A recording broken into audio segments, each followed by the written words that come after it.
tema de nossa videoaula é metodologias ativas de aprendizagem. Nesta videoaula será visto alguns princípios relacionados às metodologias ativas de aprendizagem, como podemos associá-las à taxonomia de Bloom, e por fim, veremos um resumo das principais metodologias ativas de aprendizagem descritas na literatura mundial. O termo metodologias ativas de aprendizagem não é novo, mas começou a ganhar destaque no Brasil a partir do início do século XXI. Nós temos aqui uma definição de metodologias ativas dadas pelo professor João Mata. Ele diz que o uso de metodologias ativas pressupõe a atividade, ao contrário da passividade, por parte dos alunos. Aqui vale ressaltar que metodologia é uma estratégia pedagógica utilizada para facilitar a aprendizagem dos alunos.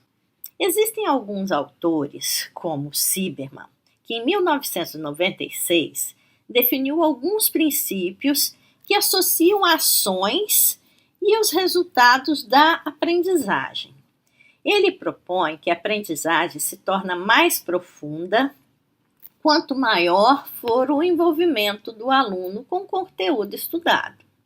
Silbermann resumiu esses princípios nas seguintes frases: o que eu ouço, eu esqueço. O que eu ouço e vejo, eu me lembro. O que eu ouço, vejo, pergunto e discuto, eu começo a compreender. O que eu ouço, vejo, discuto e faço, eu aprendo desenvolvendo conhecimentos e habilidades. O que eu ensino para alguém, eu domino com maestria.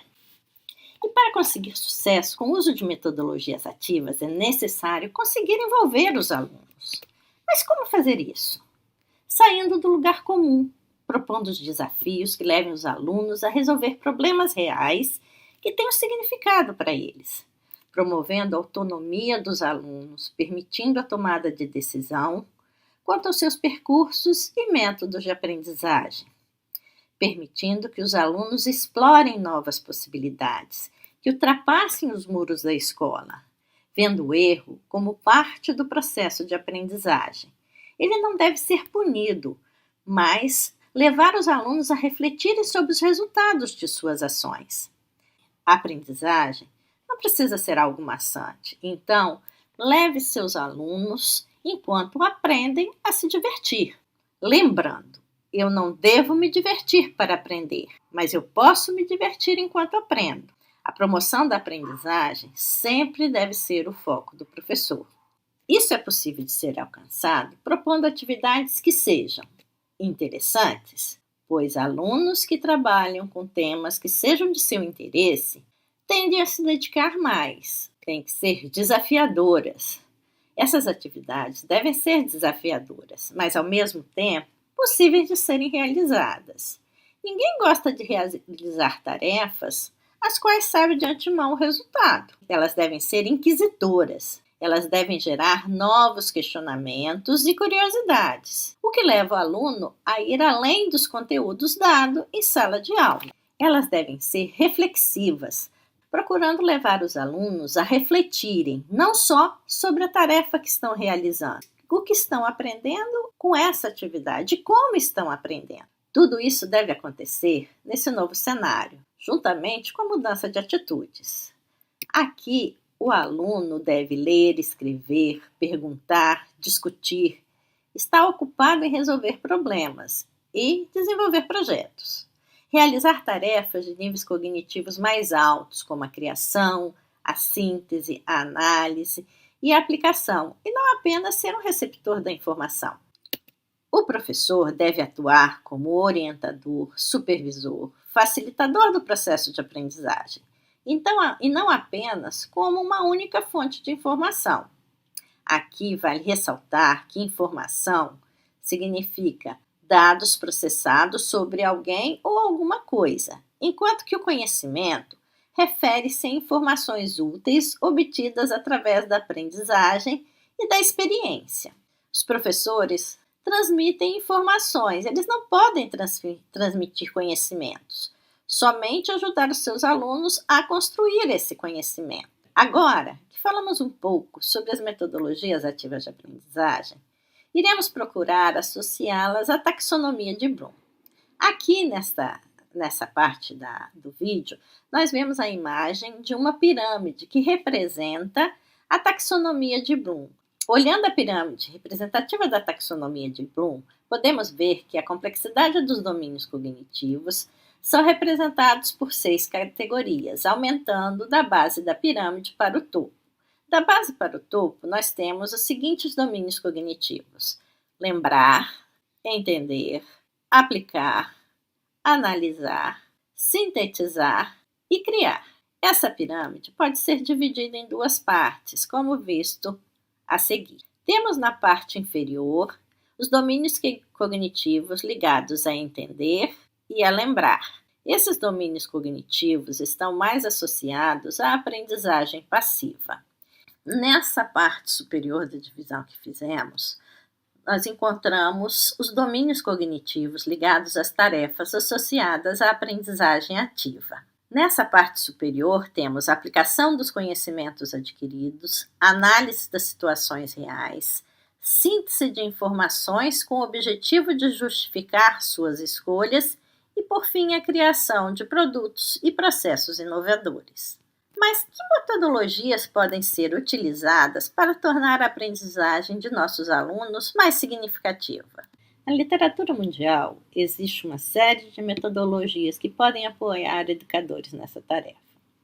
A seguir, vamos apresentar uma relação com as principais metodologias descritas na literatura. Essas não são todas, mas são as principais. Nós temos a sala de aula invertida, ou Flipped Classroom, a instrução por pares, ou Peer Instruction, o método do caso, aprendizagem baseada em problemas, aprendizagem baseada em projetos, aprendizagem baseada em jogos e gamificação e o Design Thinking. A primeira metodologia que vamos ver é a sala de aula invertida. Nela, procuramos atingir os níveis cognitivos ligados à análise e à aplicação. Nela, os alunos estudam em casa conteúdos disponibilizados online e aplicam ou praticam em sala de aula o que foi estudado. Ela teve sua origem nos cursos introdutórios de economia da Universidade de Miami no ano de 1996. Alguns exemplos de atividades que podemos utilizar durante a aplicação dessa metodologia: debate integrado, pergunta circular, uso de oficinas ou laboratórios, debates, entre outras. A próxima metodologia que vamos falar é a instrução por pares. Ela procura atingir o nível cognitivo de síntese. Nela, os alunos ensinam e aprendem com seus colegas de forma interativa, participando ativamente do seu processo de aprendizagem. Ela teve sua origem nas disciplinas introdutórias de física promovidas pelo professor Eric Massue na Universidade de Harvard no início da década de 1990. Alguns exemplos de atividades que podem ser utilizadas durante o desenvolvimento dessa metodologia: a Phillips 66, debate integrado, reflexões ou círculo de estudo, entre outras atividades. A próxima metodologia que vamos falar é o método do caso. Nessa metodologia, procuramos atingir os níveis cognitivos de avaliação e de análise. Nela, os alunos discutem e apresentam soluções para casos propostos pelo professor. Ela teve a sua origem na Escola de Direito de Harvard na década de 1880 e foi também utilizada nessa mesma universidade nos cursos de administração de empresa no início do século XX. Alguns exemplos de atividades que podem ser propostas para o desenvolvimento dessa metodologia: o debate integrado, grupos pequenos de discussão, grupos de integração, painel integrado, entre outros. A próxima metodologia que vamos ver é a aprendizagem baseada em problemas, que procura atingir os níveis cognitivos de criação e síntese na taxonomia de Bloom. Nela, alunos não resolvem um problema, mas passam a usá-lo para identificar suas próprias necessidades de aprendizagem, à medida que procuram entender esse problema. Ela teve sua origem nos cursos de medicina da Universidade de McMaster, no Canadá, no ano de 1969. Alguns exemplos de atividades que podem ser utilizadas no desenvolvimento dessa metodologia: o debate integrado, grupos pequenos de discussão, painel, entre outras. A próxima metodologia que vamos falar é a aprendizagem baseada em projetos. Ela busca atingir os níveis cognitivos de criação e síntese na taxonomia de Bloom.